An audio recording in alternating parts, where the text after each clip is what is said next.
La chica que estás viendo en tu pantalla era Amy Lynn Bradley.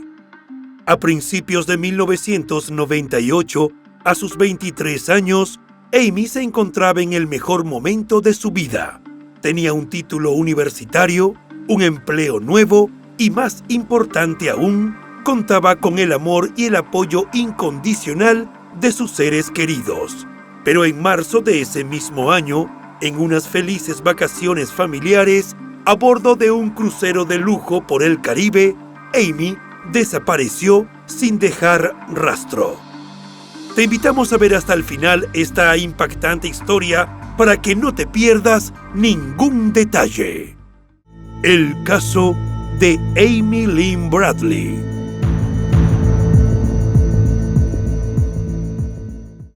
Los criminólogos dicen que no existe el crimen perfecto. Lo que existe es el crimen mal investigado. Siempre, en cualquier investigación, aparece una pista clave que lleva hacia el asesino. Encontrémosla juntos, repasando este caso abierto. Hola a todos, mi nombre es León, y en cada video repasaremos todos los detalles de los más terribles casos criminales. Antes de empezar, no te olvides de suscribirte y dejar tu me gusta para que puedas seguir trayéndote el mejor contenido de investigación. Recuerda también activar la campanita, ya que estaré subiendo videos 3 veces a la semana. Empecemos. Amy Lynn Bradley nació el 12 de mayo de 1974 en Virginia, Estados Unidos, y fue la primogénita del matrimonio formado por Iva y Ronald Bradley. 2 años después de la llegada de Amy, la pareja dio la bienvenida a su segundo y último hijo, Ronald Brad Bradley, o simplemente Brad, como le decían sus allegados, y nos referiremos a él así a partir de este momento. Desde su infancia, Amy destacó en los deportes. Gracias a ese talento, la jovencita obtuvo una beca para jugar baloncesto y cursar sus estudios en una universidad pública local. Durante ese tiempo, Amy se hizo conocida por sus fuertes habilidades para la natación, lo que la llevó incluso a desempeñarse temporalmente como socorrista. Ese amor por el deporte, además, inspiró varios tatuajes que marcaron su cuerpo, como un demonio de Tasmania haciendo girar una pelota de baloncesto en su hombro. Durante la época universitaria, Amy les confesó a sus padres que a ella le atraían las chicas. En principio, la revelación tomó por sorpresa a Iva y a Ronald, que reaccionaron con cierto enfado y gran decepción. Sin embargo, pronto las aguas se calmaron y todo siguió su rumbo. Tras obtener su título en psicología deportiva, Amy, que hasta entonces trabajaba en un restaurante, consiguió un empleo a tiempo completo en una consultora informática y también logró conseguir un apartamento al que mudarse sola. Eran los primeros días de 1998 y a sus 23 años, la joven estaba lista para empezar el capítulo más emocionante de su vida. Por las mismas fechas, su padre, que trabajaba como ejecutivo de seguros, resultó ganador del programa de incentivos de ventas de su empresa. Y el premio resultó ser nada más y nada menos que un viaje de una semana con todos los gastos pagos a bordo del crucero Rapsodia de los Mares, perteneciente a la compañía Royal Caribbean International, el cual estaba previsto que zarpara desde la ciudad puertorriqueña de San Juan hacia la isla caribeña de Curazao, en las Antillas neerlandesas. Inicialmente, los hijos no estaban incluidos en el premio, pero sus padres se las ingeniaron para conseguirles a ambos un permiso especial y llevarlos a las que prometían ser unas vacaciones de ensueño.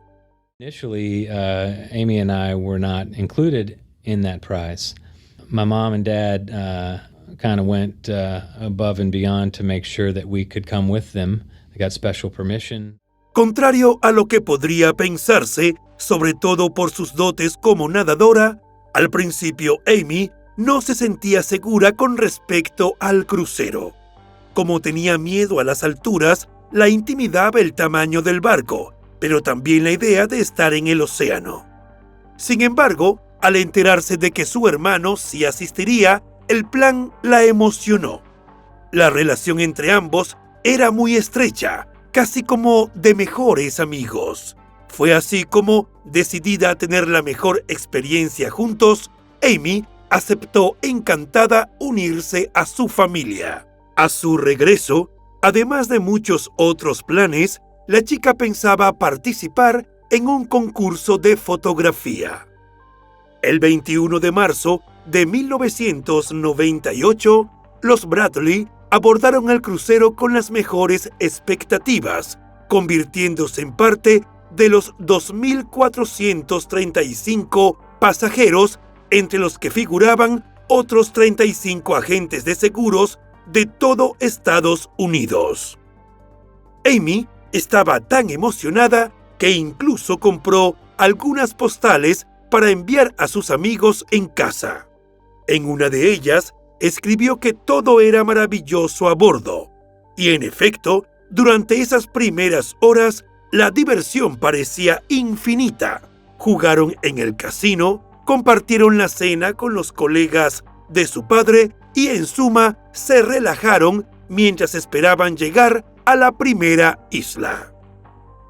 El 23 de marzo, luego de un día en la playa, todos se prepararon para la cena de etiqueta en uno de los restaurantes más elegantes del transatlántico.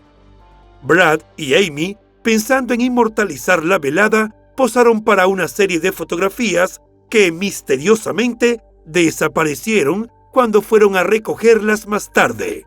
Luego de cenar, todos volvieron a la suite, se pusieron ropa más cómoda y luego se dirigieron a la fiesta en la piscina, donde se encontraron con más comida, música y bebidas por doquier.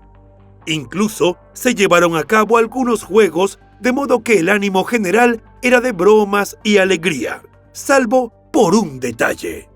En cierto momento, Amy se sintió algo mareada. Cuando el reloj marcó la medianoche, Ava y Ronald decidieron que era hora de irse a dormir, así que se acercaron a Amy y le dijeron que la querían y que la verían al día siguiente. Luego, hicieron lo mismo con Brad y se retiraron a la suite familiar. Alrededor de la 1 de la madrugada, cuando el barco zarpó rumbo a su siguiente destino, Amy volvió a sentirse mal. Aún así, la joven y su hermano optaron por pasar la noche bailando y divirtiéndose en la cubierta del 9º piso, donde se celebraba una fiesta amenizada por la banda musical de la embarcación. Allí, entre pasajeros, tripulantes y los músicos, Amy y Brad compartieron tragos y pasos de baile animadamente, charlando con la gente. En cierto momento de la velada, el bajista de la banda, un sujeto llamado Alistair Douglas, fue visto bebiendo con la chica. Un camarógrafo capturó el instante en una fotografía. Mientras tanto, Brad, que desde siempre consideró a su hermana como una mujer fuerte que no necesitaba que nadie la cuidara, se encontraba haciendo las cosas típicas de un joven de 21 años, charlar con chicas en el otro lado del lugar. No fue hasta que anunciaron que la fiesta estaba terminando alrededor de las 3 de la mañana que Brad comenzó a buscar a Amy. Entonces, la vio sentada en una mesa ubicada en el balcón abierto del nivel superior, una especie de área exclusiva para empleados. No estaba sola, sino rodeada por unas 4 o 5 personas, entre ellas Alistair. En cuanto a los demás, supuso que eran miembros del personal. Brad se quedó charlando unos 20 o 30 minutos con las chicas que había conocido en la fiesta y a eso de las 3:30 de la madrugada decidió irse. El sistema computarizado de cierre de la puerta del barco registró que el joven regresó al camarote familiar a las 3:35 de la madrugada del 24 de marzo de 1998. 5 minutos después, el sistema de cierre registró también el regreso de Amy.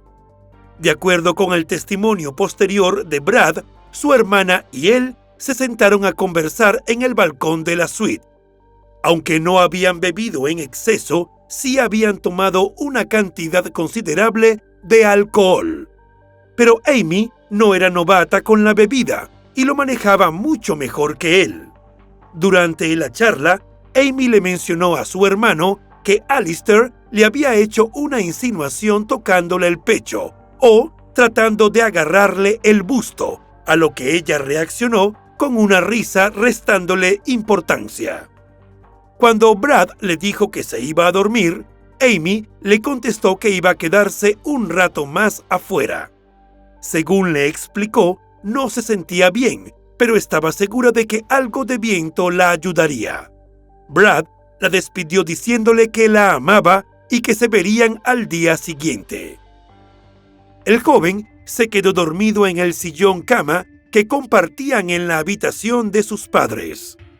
Transcurrida cerca de 1 hora, es decir, entre las 5:15 y las 5:30 de la madrugada, Ronald se despertó y constató que su hijo dormía, al igual que su hija, quien se había acostado en una tumbona.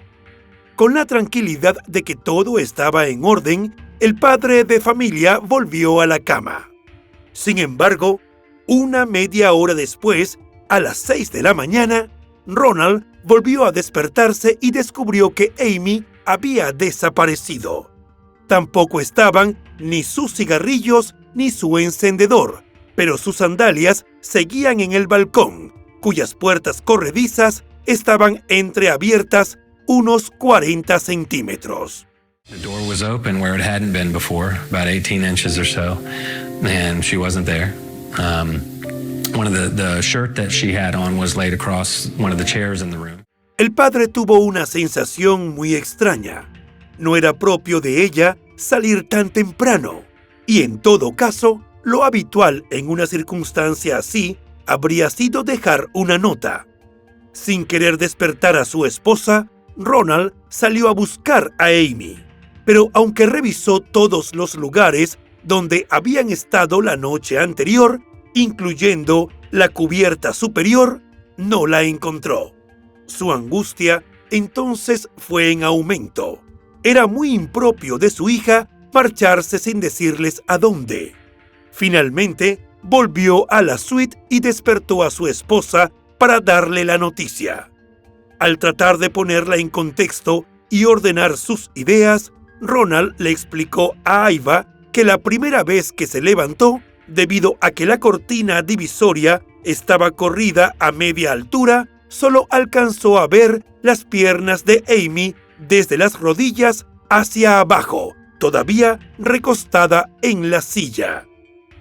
Cuando Aiva y Ronald despertaron a Brad, el pánico en sus rostros era evidente, de modo que el chico enseguida supo que algo andaba muy mal. Sobresaltado, comenzó a preguntar qué había ocurrido. Mientras los tres trataban de reconstruir las horas anteriores, dedujeron que Amy quizás había salido al balcón de la habitación, probablemente con la intención de ver la llegada del crucero al puerto de Curazao, bien fuese por su interés en la fotografía o simplemente por disfrutar de la experiencia. Otro escenario que contemplaron fue que hubiese ido a encontrarse con alguien con quien ya había arreglado previamente una cita, aunque desconocían con quién o por qué. Tras ese intercambio, Brad se levantó para acompañar a sus padres en la búsqueda, pero estos le pidieron que se quedara en la suite por si Amy regresaba. Esperó nervioso unos 20 o 30 minutos. Luego sus padres volvieron y le dijeron que no la habían encontrado en la zona cercana y le pidieron entonces que los ayudara. Salieron todos a caminar por pasillos, zonas públicas, el atrio, la cubierta de la piscina, el área de la discoteca, la proa y la popa del barco, y hasta por la pista de caminata, pero Amy no apareció por ningún lado. Mientras Iva y Ronald seguían buscando y hablando con otras personas, Brad se sentó solo en una mesa cerca de la piscina, dándose cuenta de que la situación era grave y sin saber qué hacer o a dónde ir. En ese momento, se le acercó Alistair y lo primero que le dijo fue que sentía mucho lo de su hermana. Sin entender cómo estaba al tanto de la situación, Brad simplemente le dio las gracias. Más o menos a esa misma hora, Ronald se encontró con el jefe de seguridad del barco y ya muy angustiado, lo alertó sobre la desaparición de su hija. A continuación, Iva y Ronald pusieron al corriente al resto de la tripulación, pidiéndoles que hicieran un anuncio para encontrarla e incluso le exigieron a los oficiales a cargo que mantuvieran cerradas las puertas para que no bajara ninguno de los 2,000 pasajeros de la embarcación que en ese preciso instante se encontraba atracando en Curazao. No obstante, sus súplicas no surtieron efecto. El equipo de la oficina del sobrecargo les informó que era demasiado pronto para hacer un anuncio a todo el barco y además la pasarela ya había sido bajada. En cambio, lo que la tripulación sí acordó hacer fue emitir un anuncio general cerca de las 8 de la mañana, después de que la mayoría de los pasajeros había desembarcado, pidiendo a Amy que se presentara en el mostrador del sobrecargo. Pero una vez que procedieron, Amy no respondió a la llamada. Pese a ello, no hubo anuncio público sobre su desaparición, ni alerta roja, ni mucho menos se distribuyeron fotos con su rostro. Por toda explicación, a Iva y a Ronald se les dijo que cualquier acción similar podría alterar la buena experiencia de los demás viajeros. Por último, les pidieron que regresaran a su suite y les aseguraron que los buscarían si tenían novedades. Unas horas más tarde, cuando Iva insistió, esta vez ante el capitán, para que distribuyese una foto de su hija entre los pasajeros, este le repitió que no podía porque no quería alarmarlos. Poco después, a eso del mediodía, el capitán les aseguró a los desesperados padres que se había hecho una búsqueda exhaustiva en múltiples áreas del barco, incluyendo baños, áreas públicas y algunos armarios eléctricos, pero sin resultados. Con la confirmación de que Amy no estaba en la embarcación, a sus familiares se les sugirió que se bajaran porque en las aguas del canal de entrada a Curazao estaba en marcha una búsqueda de la chica.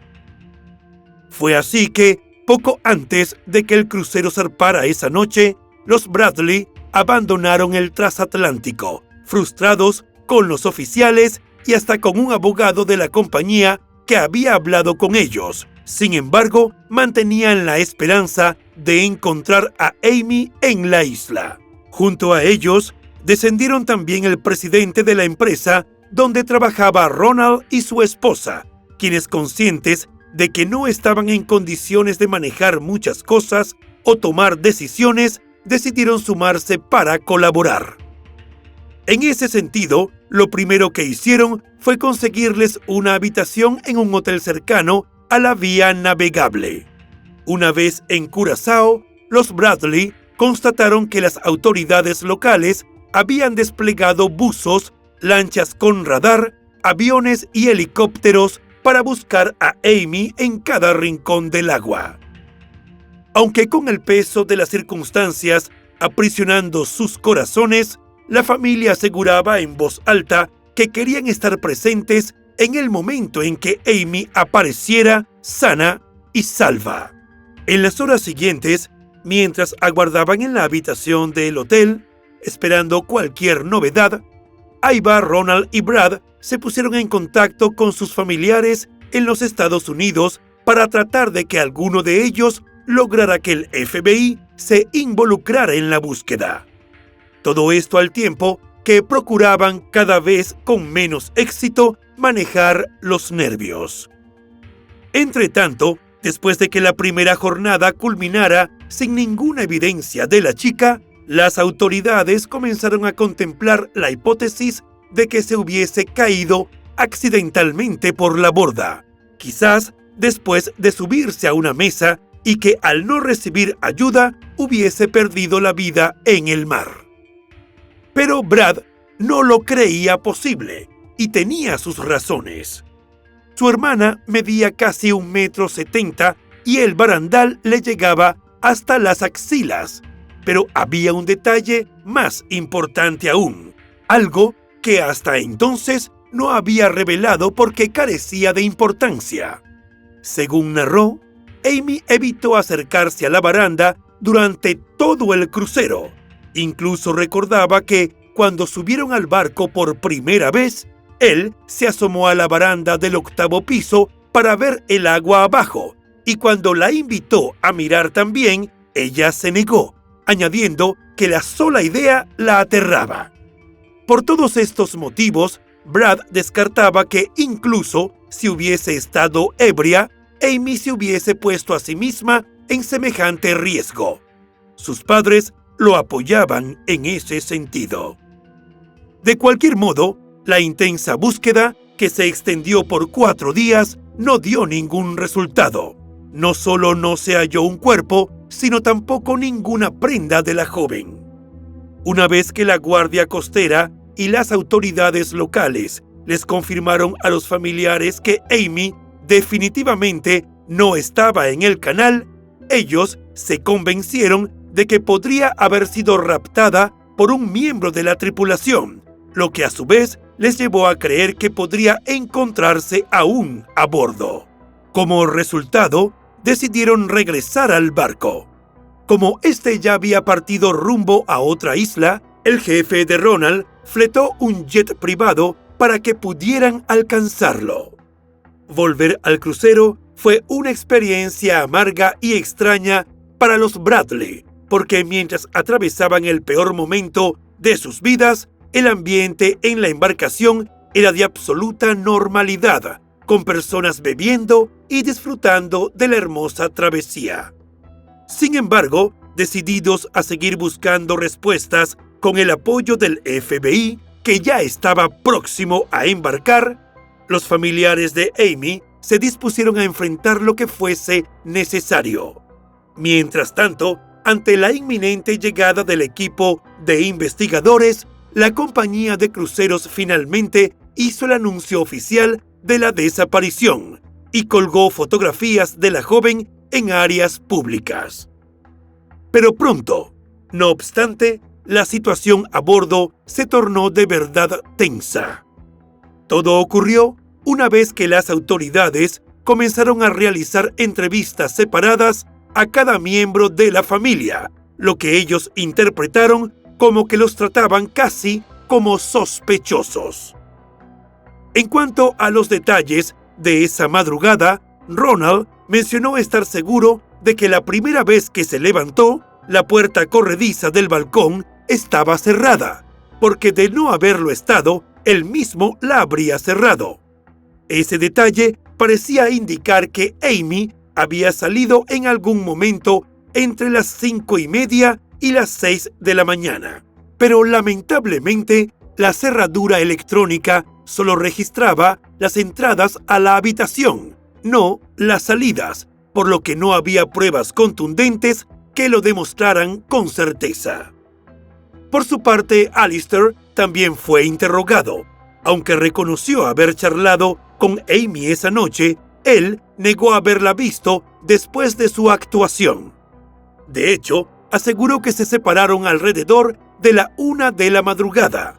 Antes de ello, no obstante, dijo que la chica le confesó información personal sobre su familia y también sobre su orientación sexual. Con respecto a su singular comentario a Brad aquella mañana, alegó que un gerente del hotel lo había despertado poco antes para preguntarle si tenía una mujer en su habitación, algo prohibido por las reglas del crucero, y que fue entonces cuando éste le informó que Amy estaba desaparecida. De acuerdo con los Bradley, Alistair salió de su entrevista con aire arrogante, lo que enfureció a Iva y especialmente a su esposo, aunque tuvieron que contenerse para evitar un enfrentamiento. Pero a raíz de lo que consideraban una pésima experiencia, no solo con los detectives, sino con la tripulación, poco después, la familia decidió no permanecer más de lo necesario en el barco, salvo para volar a casa desde la isla siguiente. Antes de ello, no obstante, Brad y su madre intentaron por enésima vez reconstruir la cronología y los hechos de aquella funesta madrugada. En esas andaban cuando de pronto 2 chicas se acercaron. Iban claramente angustiadas, pero resueltas a hablar. Ellas les dijeron que habían visto a Amy subir en el ascensor de cristal junto a Alistair hacia el club nocturno entre las 4:30 y las 6 de la mañana, es decir, justo a la hora estimada de la desaparición. Además, afirmaron que el sujeto le entregó una bebida. Todos detalles que a todas luces contradecían la versión de Alistair. Alarmados, madre e hijo acudieron de inmediato a la seguridad de la embarcación y despertaron al jefe de seguridad para informar esta nueva pista. Según el relato posterior de Brad, el jefe de seguridad tenía aliento a alcohol, un estado totalmente inapropiado para el momento crítico que vivían, y eso aumentó la tensión y frustración de la familia. Absolutamente decepcionados, los Bradley continuaron con su plan de regresar a casa. Aunque al llegar fueron recibidos por familiares y amigos, muy pronto la realidad les resultó devastadora. Para Brad, la pérdida de su hermana fue profundamente traumática y ver a sus padres atravesar ese dolor fue igualmente desgarrador. Sus vidas, antes felices y plenas de bendiciones, ahora se habían transformado en una gran pesadilla. Mientras tanto, a través de su vocera, la compañía de cruceros insistió en que habían cooperado con los investigadores y que no creían que hubiera habido juego sucio. En cuanto a Alistair, según los informes, fue interrogado varias veces por el FBI y se sometió a una prueba de polígrafo que habría superado satisfactoriamente. Para colmo, poco después, la familia Bradley descubrió que la búsqueda ordenada por el capitán el día de la desaparición fue mucho menos exhaustiva de lo que éste les aseguró. La tripulación solo había registrado las zonas comunes y los camarotes, pues no querían molestar a los pasajeros que aún quedaban a bordo. Si Amy hubiera estado escondida en alguna de esas zonas, la habrían pasado por alto. En abril de 1998, Ronald y Brad regresaron a Curazao para buscar a Amy con la ayuda de la policía. Fue entonces que, tras reconocer a la chica por un volante, un taxista local les aseguró haberla visto poco después de que el barco atracara, describiéndola en detalle con ropa que coincidía con la que ella llevaba esa noche. Dijo que Amy tocó su ventana y parecía angustiada buscando un teléfono, aunque terminó yéndose en dirección contraria a la indicada por él. Sin embargo, ni esa pista ni la búsqueda de padre e hijo arrojó respuestas. De regreso en Estados Unidos, Ronald y su esposa convirtieron su estudio en casa en un centro de mando improvisado, ofrecieron una recompensa de $260,000 para cualquiera que diera información importante y crearon un sitio web. Aiba estableció una línea directa y se sentó junto al teléfono casi todo el día mientras su marido preparaba mapas y gráficos de todos los posibles avistamientos de Amy. No tardaron mucho en empezar a llegar pistas interesantes. Fue en agosto cuando un turista canadiense reportó una posible visión de una mujer que coincidía con Amy en una playa de Curazao. No estaba sola, sino en compañía de 2 hombres, uno de los cuales se parecía a Alistair. La mujer intentó comunicarse con él, pero fue apartada discretamente. El turista recordó detalles precisos como los tatuajes y el reloj que Amy llevaba.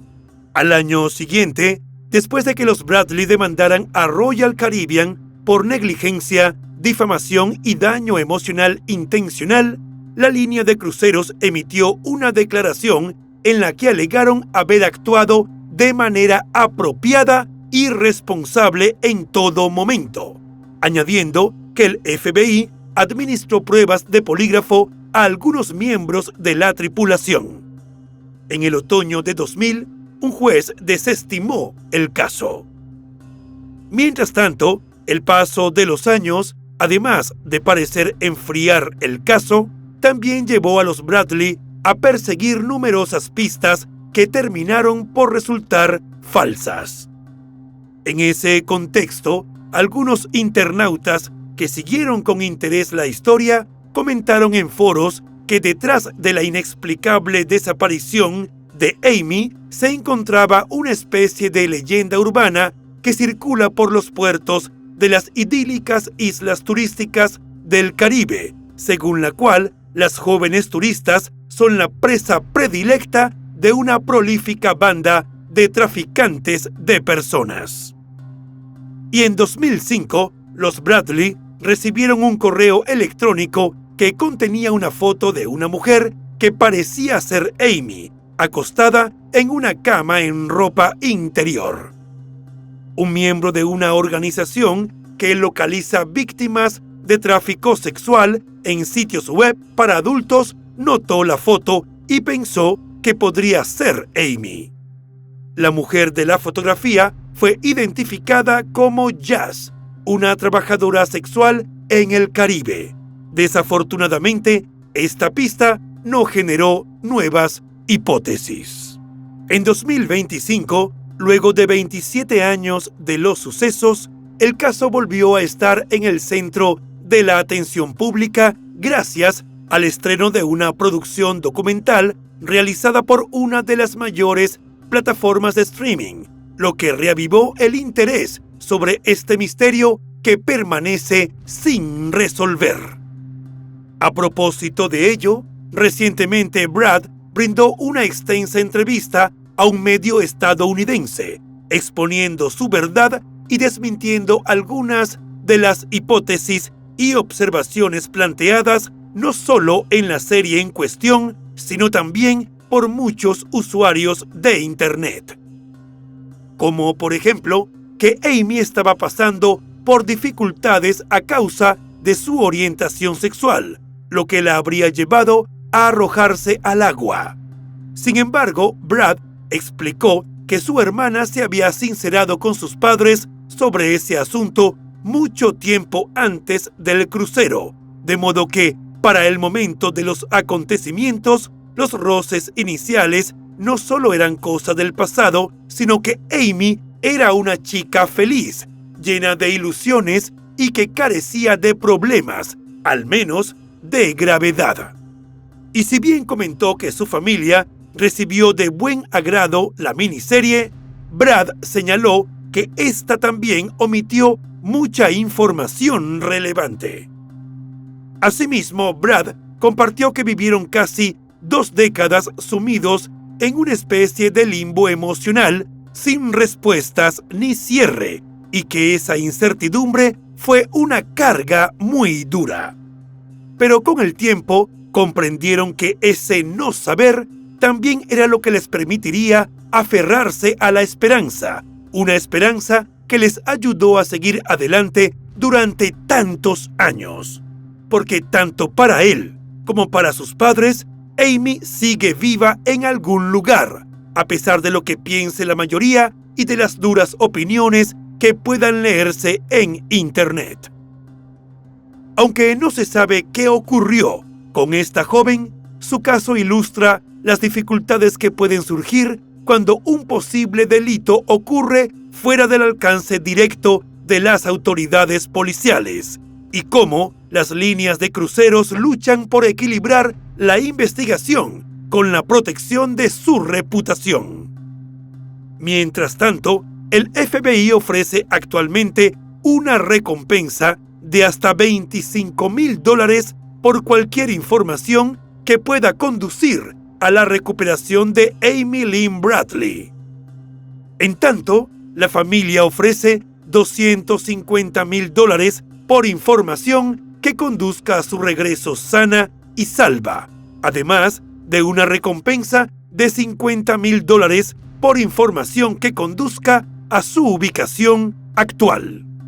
Ahora que conoces todos los detalles de este impactante caso, ¿crees que algún día finalmente se sabrá la verdad? ¿O por el contrario, consideras que las fallas en la investigación fueron tan determinantes que no habrá manera de comprender este gran enigma? Escríbenos en los comentarios.